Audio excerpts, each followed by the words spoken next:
Hey, good morning, everybody, and happy New Year's Eve. It is finally here.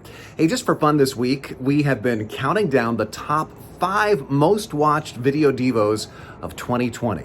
And today we are at number 2. This devo was downloaded more than 4,000 times.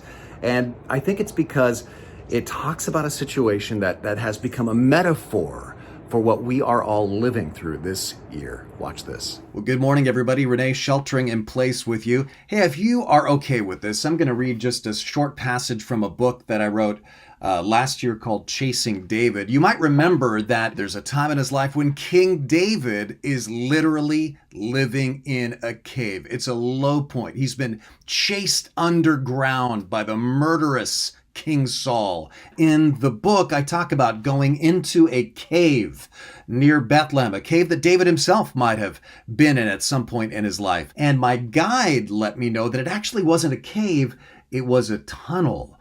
But you had to go into this thin, long, windy part of the cave that you couldn't even see, pitch black, in order to get to the secret exit on the other side of the cave. And it was tough. I got scared in that cave. And while I was there, I thought about some of the verses that David wrote while he was in his cave. He wrote Psalm 57. And in verse 2, he writes, "I cry out to God Most High, to God who will fulfill his purpose for me." David is just praying, I'm going to have hope, even in this darkness, that this is not a cave, it's a tunnel. This experience is not a dead end. This is going somewhere. And I write in the book about how I made an uncomfortable discovery in that cave. When you're in a completely dark cave, you feel panic building in your chest. You have two overwhelming desires to go back the way you came or to just sit down and cry. The one thing you simply do not want to do, the one thing I had to force myself to do, was move forward. But that's the way out. You may feel like you're in a cave and you keep looking back at the good old days, back at the entrance, or you just sit down in the darkness of loss and disaster. But I want to tell you something. It's not a cave. It's a tunnel. The Bible promises it's a tunnel.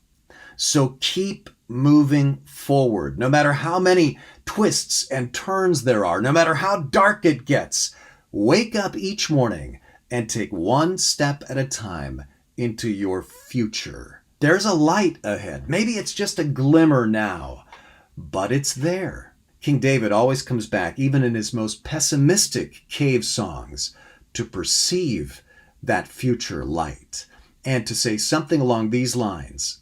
I do not understand this at all. I hate this, but I also know this. God reigns. Do you still believe that God still reigns, that God will work out his purpose for you, no matter what you are going through? If you're on the floor of a cave right now and finding that hard to believe, then let me believe it for you. I believe God can use anything, even what's happening in life right now, to accomplish something in you and through you that you never before could have imagined. Keep moving forward. It's not a cave. It's a tunnel. There is hope for you and for me. God bless you guys, and have a great day.